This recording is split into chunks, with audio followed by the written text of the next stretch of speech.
मित्रांनो, तुमचं पुन्हा एकदा GB स्टोरी टेलर या यूट्यूब चॅनलवर स्वागत आहे. आजच्या आपल्या गोष्टीचं नाव आहे दिघ्याची काकू. एक लावसट. लेखक संतोष देशपांडे. पण गोष्ट सुरू करण्याआधी जर कोणी या चॅनलवर पहिल्यांदाच आलेले असाल तर त्यांनी ह्या चॅनलला सबस्क्राईब करायला विसरू नका. चला तर मग अजिबात वेळ न घालवता गोष्टीला सुरुवात करूया.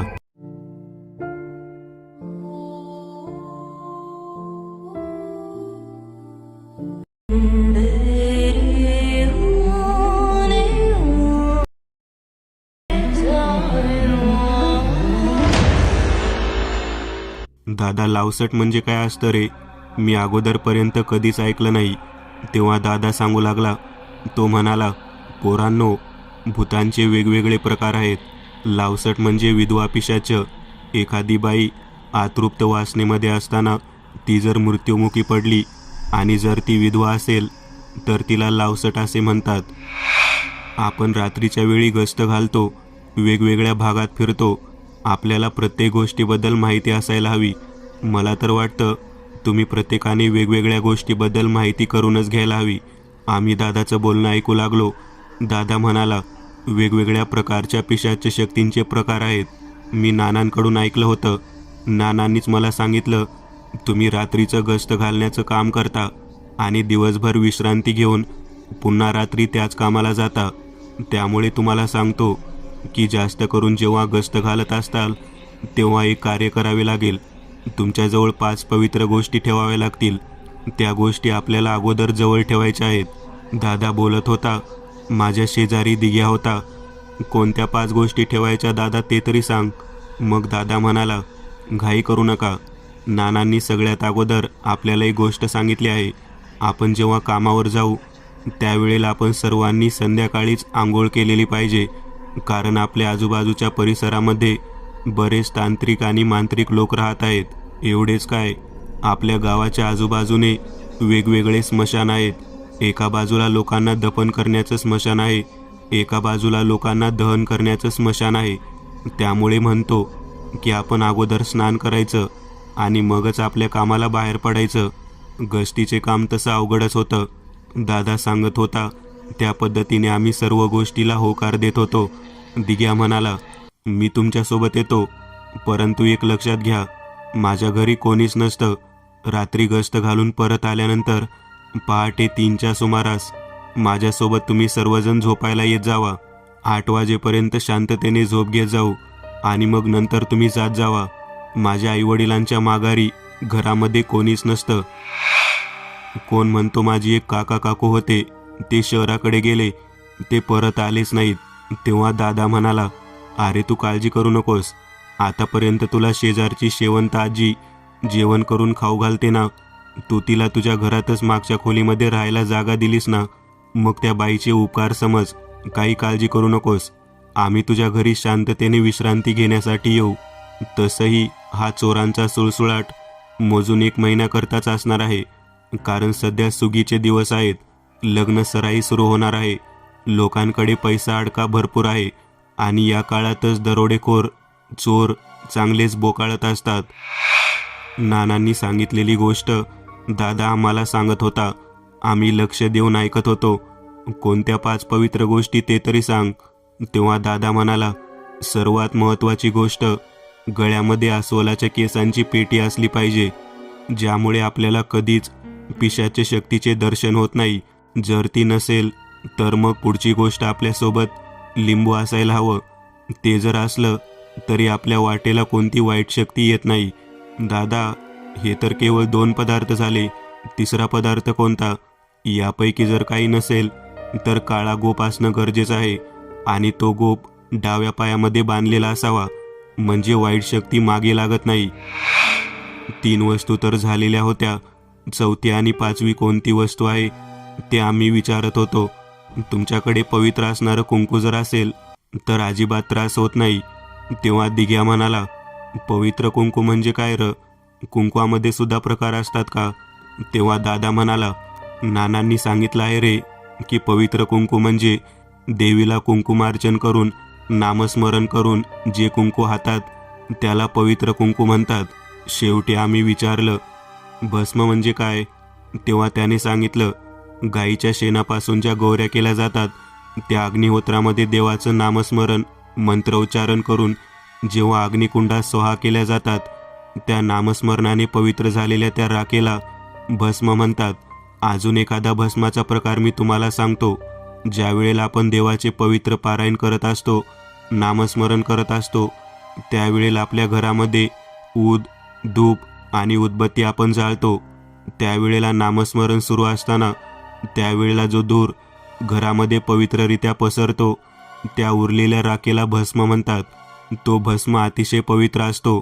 हे सगळं ऐकल्यानंतर दादाकडे मी पाहत म्हणालो, तू म्हणतो ते सगळं खरं आहे. आपल्याला या 5ही वस्तू एकत्रितरित्या ठेवाव्या लागतात का? आपण केवळ एखादी दुसरीच ठेवायची? तेव्हा दादा म्हणाला, यातील कोणतीही एक वस्तू जरी आपल्याकडे असेल तर आपल्याला कोणतीही वाईट शक्ती त्रास देणार नाही. तुम्हाला माहीत नाही, आपण जेव्हा ओढ्याच्या कडेने जातो तेव्हा मला विशेष करून भीती वाटते. त्या बाजूलाच आपल्या दिग्याचं घर आणि त्या ओढ्याच्या पलीकडे असणारे स्मशान, ती पण दोन्ही विचित्र पद्धतीची. त्यातून येणारा तो विचित्र कोल्यांचा आवाज, त्या विचित्र रात्रीच्या पक्ष्यांचे ओरडणे, वटवागळाचे चुचकारणे मनाला त्रास देते. बऱ्याच वेळा मी असं ऐकलं आहे की ओढ्याच्या गाळामध्ये कोल्हे आणि कुत्रे स्वतःचे शरीर घोळसून सरळ सरळ जळणाऱ्या प्रेताला धडक देऊन ते प्रेताचे लचके तोडतात. तेव्हा दिग्या म्हणाला, होय, मी ही गोष्ट ऐकली आहे. इयत्ता 10वीच्या पुस्तकात ती गोष्ट होती. स्मशानातलं सोनं. तो भीमा म्हणायचा एक मुलगा होता जो रात्रीच्याला सोनं हुडकण्यासाठी स्मशानामध्ये जात होता आणि त्याच्या बाबतीत ते घडलं होतं. तेव्हा दादा म्हणाला, दिग्या, तू खरंच खूप धाडसी आहेस बघ. एक म्हातारी तेवढी तुझ्यासोबत असते, तेवढ्या मोठ्या घरामध्ये तू कसा काय राहतोस हेच मला कळत नाही. तेव्हा दिग्या म्हणाला, मला म्हातारी सांगते नेहमी कोणत्याही गोष्टीला घाबरायचं नाही. तिच्याजवळसुद्धा महादेवाची विभूती आहे, त्यामुळे ती अजिबात घाबरत नाही. माझं घर जरी ओढ्याच्या कडेला असले तरी दिवसा मात्र सगळेजण त्या ठिकाणीच असतात. कपडे धुवायला, आंघोळी करायला, जनावर पाण्यासाठी आणायला सगळेजण माझ्या घराजवळच असतात. दादा म्हणाला, तुझ्या काका काकूंना जाऊन किती दिवस झाले? तेव्हा दिग्या म्हणाला, मला तर आठवत नाही. जवळजवळ 11 वर्ष होऊन गेले असतील. तसेही मी लहान असताना ते आमच्यापासून दूरच राहत होते. परंतु बरेच जण म्हणतात काका आणि काकू हे या जगात नाहीत. परंतु शेवंत आजी म्हणते की ते जिवंत आहेत. ते दूर कुठे राजस्थानमध्ये स्थायिक झालेले आहेत. दिग्याचं बोलणं ऐकल्यानंतर मी त्याला म्हणालो, त्यांनी तुला सांभाळायला यायला हवं होतं रे. आतापर्यंत ते आले नाहीत, आता काय येणार? जाऊ दे, तू काळजी करू नकोस. आम्ही आहोत ना तुझ्यासोबत. आम्ही सर्वजण मिळून चर्चा करत होतो. दादा मला म्हणाला, श्यामा, तू बरोबर 10 वाजता उपस्थित राहा. दिग्याच्या घराजवळच आपण सर्वजण एकत्रित जमू. मी, दिग्या, दादा, चंदू आणि 5वी व्यक्ती म्हणजे नामदेव, असा आमचा 5 जणांचा ग्रुप होता. आम्ही 5ही जण दिग्याच्या घराजवळ एकत्रित व्हायचं ठरवून तेथून निघालो. आता दादांनी सांगितलेल्या गोष्टीपैकी एक तरी गोष्ट आपल्याजवळ हवी आहे असे मी दिग्याला म्हणत होतो. दिग्या मला म्हणाला, काही काळजी करू नकोस. माझ्याजवळ शेवंत आजीने दिलेलं पवित्र भस्म आहे. ते आपण पुडीमध्ये बांधून घेऊ. कोणत्याही पद्धतीची भीती आपल्याला राहणार नाही. मी त्यावेळेला दिग्याला म्हणालो, तू म्हणतोस ते सगळं खरं, परंतु दादाने आजच काही सर्व सांगितलं. तेव्हा दिग्या म्हणाला, मूर्खा, आज अमावस्या नाही का? त्यामुळे सांगितलं असेल. आपण गेल्या 4-5 दिवसापासून गस्त घालत आहोत, तेव्हा या विषयावर कधी चर्चा झाली नाही. फक्त आणि फक्त अमावस्या आली की मनामध्ये भीती निर्माण होते आणि त्यामुळेच खरं तर या बाबतीतली चर्चा दादाने नानासोबत केली असेल. मी, नामदेव, चंदू, दिग्या चौघाच्या चौघजण पवित्र वस्तू प्राप्त करण्याच्या दृष्टिकोनातून प्रयत्न करत होतो. त्या दिग्याकडून मला भस्माची पुडी मिळाली. मी आनंदित होतो. आता रात्री 10 वाजता दिग्याच्या घराजवळ उपस्थित राहायचं म्हणून आम्ही एकत्रित जमणार होतो. रात्री 10 वाजून गेलेले होते. दिग्याच्या घराच्या मागच्या बाजूला जी विहीर होती त्या विहिरीवरती शेवंता आजी पाणी भरत होती. 10 वाजता आजी त्या ठिकाणी पाणी का भरत आहे याचा विचार मी आणि चंदू करत होतो. मी त्या ठिकाणी गेलो आणि आजीला म्हणालो, आजी, दिग्या कुठे आहे? तेव्हा आजी म्हणाली, अरे बराच वेळ झाला तो घरातून बाहेर गेला आहे. 8-8:30ला जेवण केलं आणि मला म्हणाला नामदेव येणार आहे, नाम्याने बोलावलं आहे, त्याच्यासोबत जाणार आहे आणि बरोबर 10-10:30ला याच ठिकाणी परत येतो म्हणाला आहे. मी म्हणालो, आजी, तू एवढ्या रात्री का पाणी भरत आहेस? आजी म्हणाली, दिग्या आंघोळ करणार आहे ना, रात्री आंघोळ केल्याशिवाय तो बाहेर पडायचं म्हणत नाही, म्हणून पाणी भरत आहे. तेवढ्यात मागच्या बाजूच्या खोलीमध्ये काहीतरी खळबळ खळबळ वाजलेल्याचा आवाज आला. आजी म्हणाली, यावेळेला त्या ठिकाणी कोणाला असेल बरे? तेवढ्यात चंदू मला म्हणाला, आपण लक्ष द्यायला हवं. मी आजीला विचारलं, घराची चावी आहे का? आहे ना.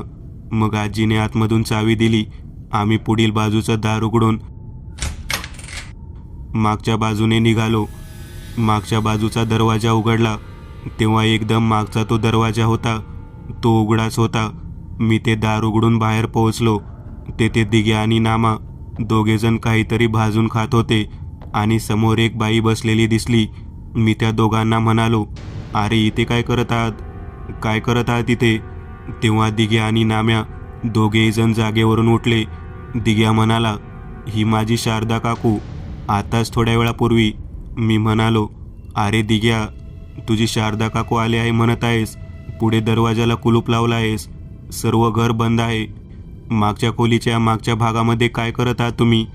तेव्हा नाम्या म्हणाला, अरे आपल्याला जायचं नाही का 10 वाजता, म्हणून दरवाजा वगैरे बंद करून आम्ही मागे बसलो होतो. काकूने गावाकडून कणसं आणली होती, ती कणसं भाजून खाऊ घालत होती.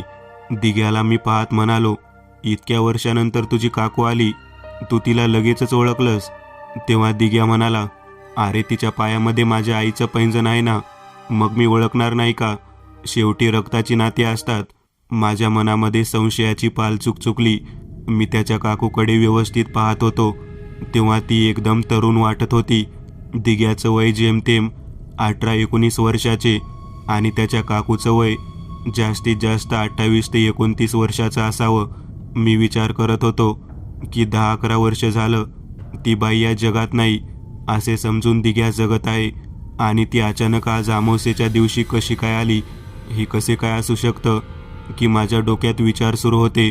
तेवढ्यात काकूंनी एक मोठं कणीस माझ्या हातात समोर धरलं. मी तिच्या डोळ्याकडे पाहिलं. माणसाला क्षणामध्ये भुलवून टाकणारे ते डोळे होते. ती मुळात 28-29 वर्षाची स्त्री वाटतच नव्हती, केवळ 16 वर्षांची एखादी युवती असावी. अशा पद्धतीने ती मादक पद्धतीने माझ्याकडे पाहत होती. मी ते हातात घेतलं आणि गरम गरम कणीस खायला सुरुवात केली. माझ्यासोबत असलेला चंदू मात्र ते कणीस खायला तयार नव्हता. तो म्हणाला, मी उपवास सोडलेला आहे, त्यामुळे मी काही खाणार नाही.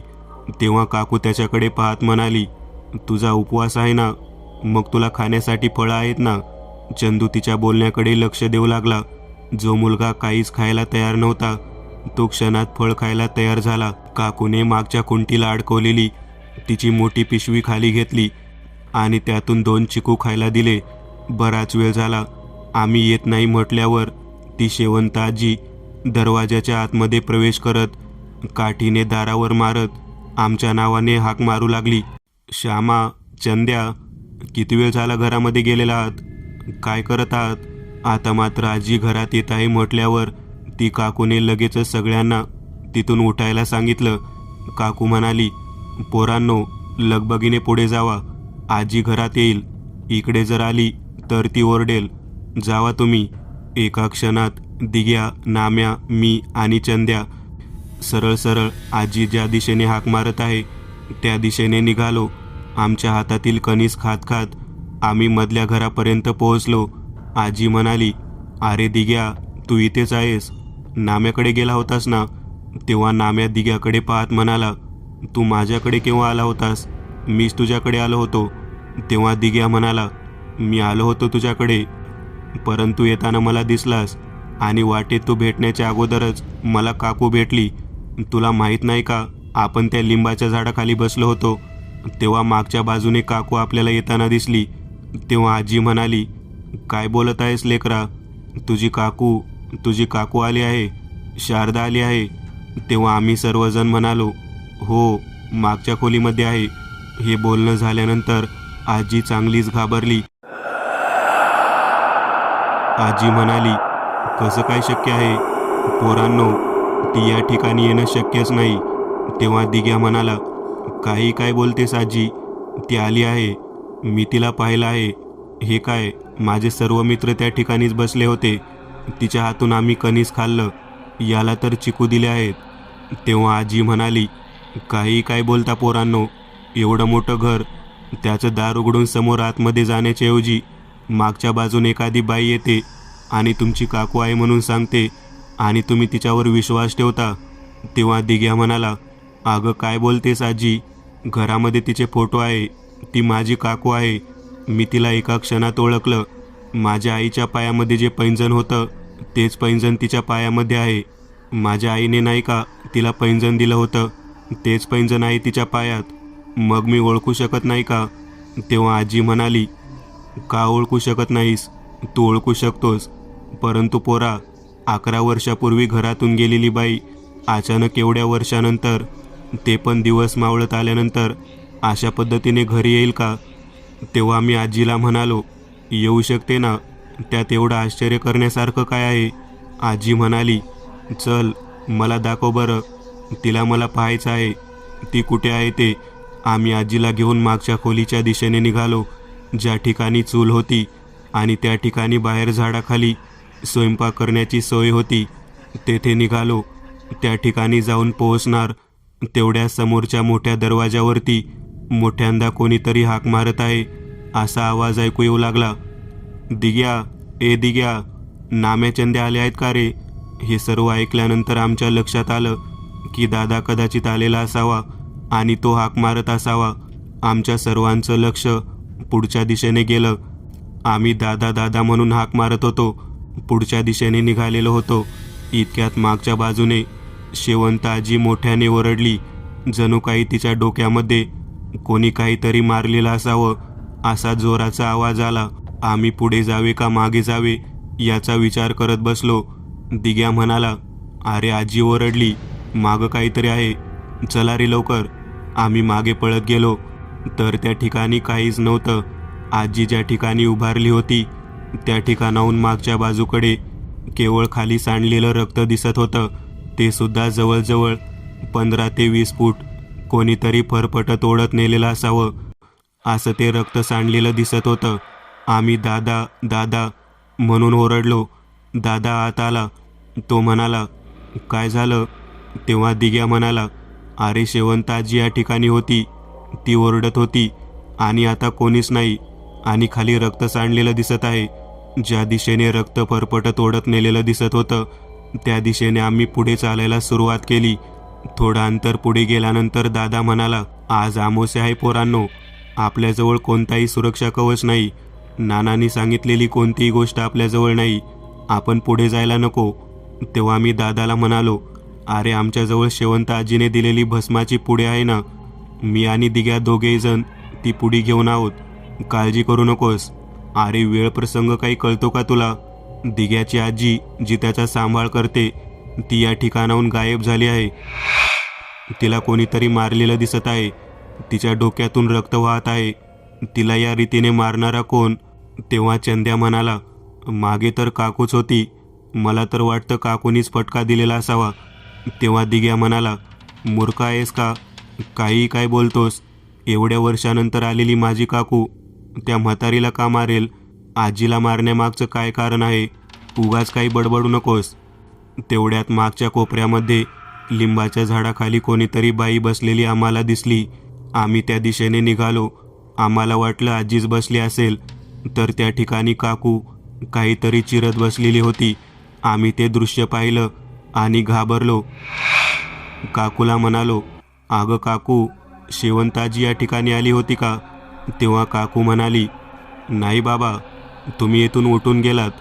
आजी हाक मारत आहे म्हटल्यानंतर मी मागे आले आणि या ठिकाणी दोडके चिरत बसलेले आहे. रात्री जेवायला काहीतरी बनवावं असं माझ्या मनात आहे. तेव्हा दादा म्हणाला, या बाईसाहेब कोण? तेव्हा दिग्या म्हणाला, माझी काकू, शारदा काकू. तेव्हा दादा म्हणाला, तू ओळखतोस यांना? एवढे वर्ष झालं त्यांना जाऊन, आणि तू म्हणतोस की त्यांना तू ओळखतोस. तेव्हा काकू म्हणाली, शेवटी आमच्या घरातलाच व्यक्ती तो, का नाही ओळखणार? तेव्हा दादा म्हणाला, तसं नाही हो, तुम्ही एवढे दिवस इथे नाहीत आणि अचानक आज संध्याकाळ झाल्यानंतर या गावामध्ये अशा निर्मनुष्य ठिकाणी तुम्ही आलेला आहात, म्हणून विचारलं. तेवढ्या चंद्या म्हणाला, अहो काकू, आजी या ठिकाणीच होती, कुठे गेली? या ठिकाणी तर तिचं रक्त सांडलेलं दिसत आहे, तुम्हाला कशी काय दिसली नाही? तेव्हा काकू जागेवरून उठली आणि चंद्याकडे पाहत म्हणाली, तुला नेमकं काय म्हणायचं आहे पोरा? तेव्हा चंद्या म्हणाला, अहो एवढी मोठी 5-6 फुटाची म्हातारी बाई मागे फटका बसला म्हणून ओरडते, आणि तुम्ही तिच्या आवाजाला न ऐकता येथे दोडके चिरत बसलेले आहात. तेव्हा थोड्या अंतरावरून म्हातारी विवळत असलेला आवाज ऐकू येऊ लागला. आम्ही त्या दिशेने जाण्यासाठी विचार करू लागलो. काकू म्हणाली, थांबा, मी पण येते. आम्ही पुढच्या दिशेने निघालेलो होतो तेव्हा ओढा सुरू झालेला होता. खूप काही झाडं त्या ठिकाणी होती. त्या गर्द झाडीतून आत प्रवेश करत असताना आम्हाला भीती वाटत होती. दादा म्हणाला, या झुडपातूनच आजीचा आवाज आला बघ. तेव्हा नाम्या म्हणाला, बरोबर बोललास दादा, चल पुढे. दादाच्या हातामध्ये बॅटरी होती. आमच्या सर्वांच्या पाठीमागे दिग्याची शारदा काकू दिग्याच्या खांद्यावर हात ठेवून एका पाठोपाठ येत होती. थोडं अंतर पुढे गेल्यानंतर अचानक डोळ्यासमोर 4-5 प्राणी असावेत असे डोळे रात्रीच्या अंधारात चमकू लागले. हा काय प्रकार आहे हे कळत नव्हते. या ओढ्याच्या आजूबाजूला रात्रीच्या वेळी हे कसले प्राणी आले असतील याचा विचार करत होतो. दादा म्हणाला, सर्वांनी जागेवर थांबा. आम्ही सर्वजण जागेवर थांबलो.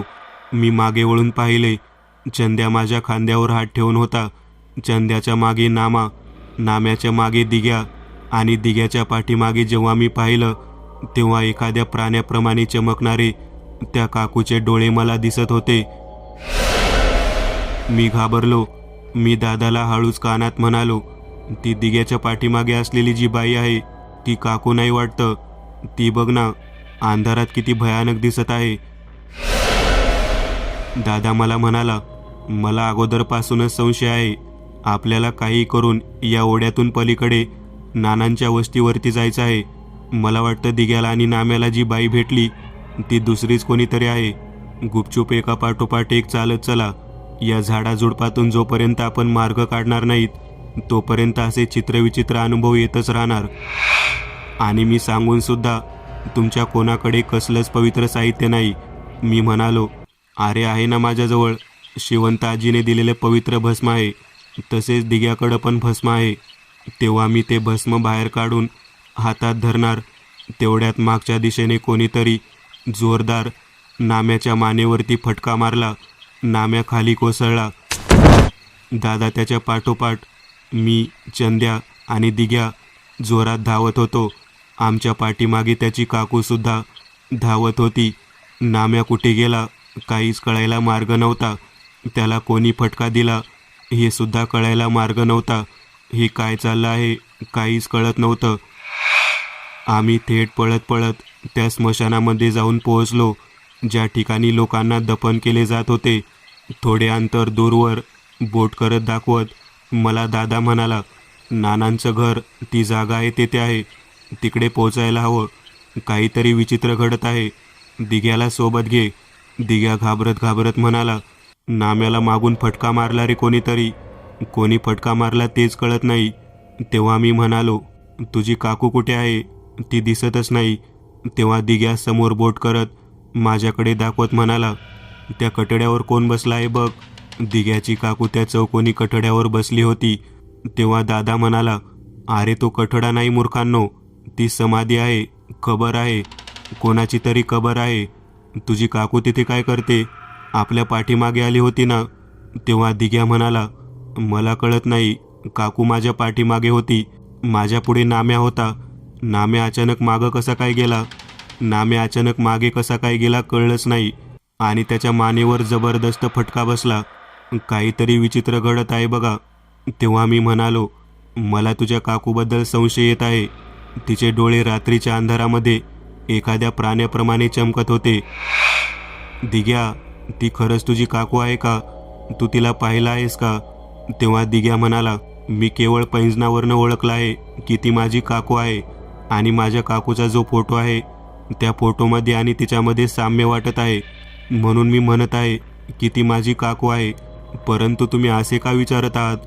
तेव्हा दादा म्हणाला, मला वाटतं ती तुझी काकू नाही, ती कोणीतरी वेगळीच आहे. कोणी काही बोलू नका, आपल्याला नानांच्या वस्तीकडे जायला हवं. आम्ही त्या काकूकडे न पाहता थेट नानांच्या वस्तीकडे जाण्यासाठी प्रवास करू लागलो. बरंच अंतर पार करून आम्ही त्यांच्या घराजवळ पोहोचलो. दार उघडलं. कसाबसा प्रवास करत नानांच्या त्या घरापर्यंत जाऊन पोहोचलो होतो. दार उघडलं आणि आत प्रवेश केला तर समोर शेवंत आजी जखमी अवस्थेत पलंगावरती पसरलेली दिसली. नाना तिच्या डोक्यावरती हळदीचा लेप लावत होते. हे दृश्य पाहिल्यानंतर आम्ही चांगलेच हादरून गेलो. नानांना म्हणालो, अहो आजी या ठिकाणी कशी काय आली? तेव्हा नाना म्हणाले, पोरांनो, लावसट मागे लागले आहे. या दिग्याची काकू एक लावसट होती, ती मागे लागलेली आहे. आम्हाला कळेना, दिग्याची काकू तर जिवंत आहे आणि ती परत आलेली आहे आणि तुम्ही म्हणत आहात की ती लावसट आहे. तेव्हा नाना म्हणाले, बाहेर मागच्या दिशेला पाहिलंस का? त्या स्मशानाच्या कठड्यावरती बसलेली जी बाई दिसत आहे ती दिग्याची काकू आहे. तुमच्यापैकी एकाचा जीव गेलेला आहे. आता राहिलेल्या लोकांना ती मारू शकत नाही. तिला मुख्यतः दिग्याचा जीव घ्यायचा आहे. परंतु दिग्याचा जीव घ्यायच्या अगोदर चुकून तिने नाम्याला फटका दिला. तिचा अंदाज चुकला. तुला माहीत आहे तिचा अंदाज का चुकला? तेव्हा दादा म्हणाला, का चुकला? तिचा अंदाज त्या दिग्याकडे आणि या श्याम्याकडे या शेवंत आजीने दिलेले शंभू महादेवाचे भस्म होते. ते भस्म ज्याच्याकडे नव्हते तो व्यक्ती होता केवळ नाम्या आणि तो तिच्या जवळ होता. तिला दिग्या दिसत नव्हता, ती दिग्याच्या पाठोपाठ होती. परंतु भस्म धारण केलेल्या दिग्याच्या शरीराला तिचा स्पर्श होऊ शकत नव्हता आणि त्यामुळेच तिच्या हातून ती दिग्या समजून नाम्याला मारून बसली आणि तिला वाटले की तिने तिचे काम पूर्ण केलेले आहे, म्हणून त्या समाधीवर जाऊन बसलेली आहे. दादा नानांकडे पाहत म्हणाला, नाना तुम्ही हे काय बोलत आहात? होय पोरा, मी खरं ते सांगत आहे. मला माहीत होतं 12 वर्षानंतर शारदा इकडे येणार. शारदाईचा मृत्यू होऊन 12 वर्ष झाली. त्या शेवंत आजीनं आणि मी मिळूनच तिचा अंत्यसंस्कार केलेला आहे. तिच्या मृत्यूचं कारण तुला माहीत नाही. तिचा मृत्यू जेव्हा झाला तेव्हा दिग्या इथे नव्हताच, तो शहरामध्ये शिकायसाठी गेला होता.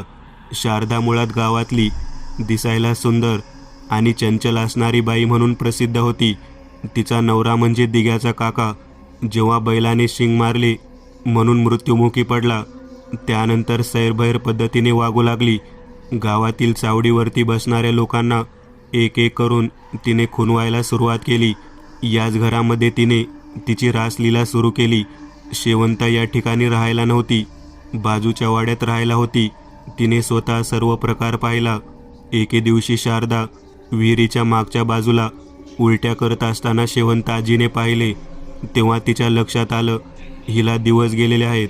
शेवंता म्हणाली, कोणाचे पाप पोटामध्ये घेऊन फिरत आहे शारदे? तुला जगाची रीतभात काहीच राहिली नाही.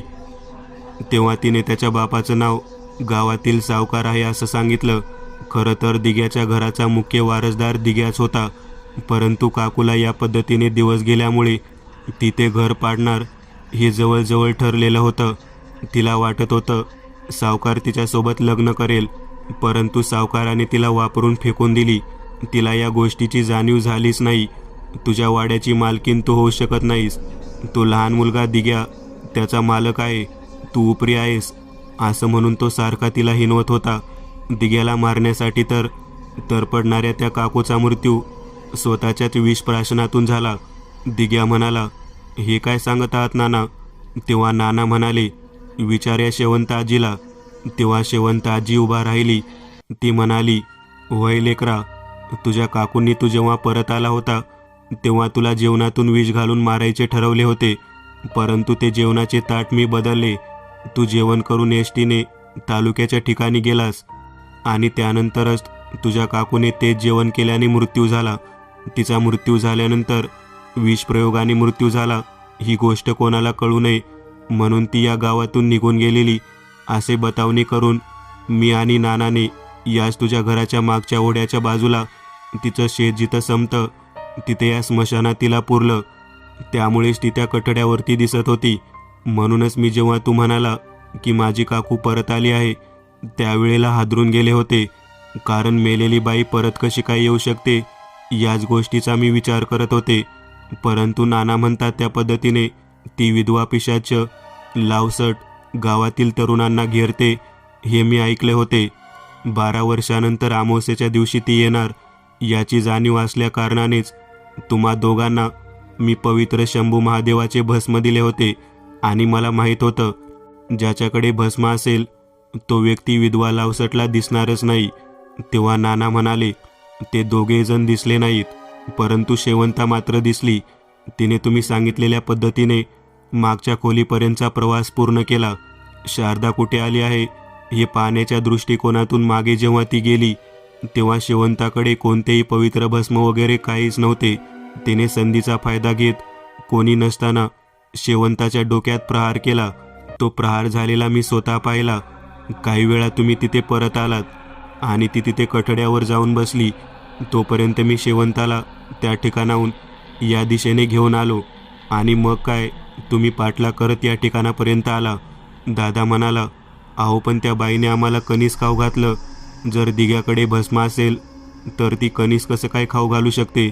पोरांनो, ज्या ठिकाणी तिने कणीस खाऊ घातलं ती जागा तिचा मृत्यू झालेली जागा होती आणि बरोबर अमावस्येच्या दिवशी 12 वर्षानं ती त्या ठिकाणीच प्रकट झाली. ज्या दोघांना कणीस खाऊ घालत होती त्या दोघांसमोर प्रकट होण्याचा तिचा काळ होता. त्या दोघांसोबत बाकीचे तुम्ही सुद्धा तिथे जाऊन पोहोचलात. त्यामुळे ती त्या ठिकाणाहून गेलीच नाही. आता ती त्या समाधीवर जाऊन बसलेली आहे. दिग्या, तुझी काकू तुझ्यावर प्रेम वगैरे करत नाही. लेकरा, तुझा जीव घेण्यासाठी ती आली होती हे लक्षात घे. तेव्हा नाना म्हणाला, मग यापासून सुटका कशी व्हायची. नाना म्हणाले, सुटका झालेली आहे पोरा. तिला जो बळी हवा होता तो तुझा बळी तिने घेतलेला आहे. तेव्हा आम्ही हादरलो. नाना, दिग्या तर जिवंत आहे.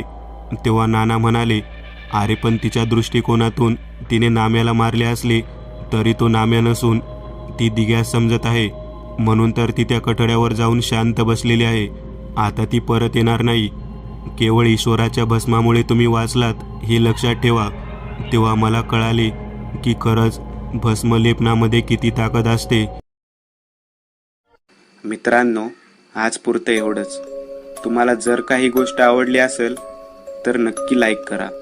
तुमच्यापैकी बरेचसे जण व्हिडिओ लाईक न करताच पळून जातात, पण हा जर व्हिडिओ तुम्ही लाईक केला तर मला जरा बरं वाटेल आणि असेच भारी भारी व्हिडिओ बनवायची माझ्यात एनर्जी येईल.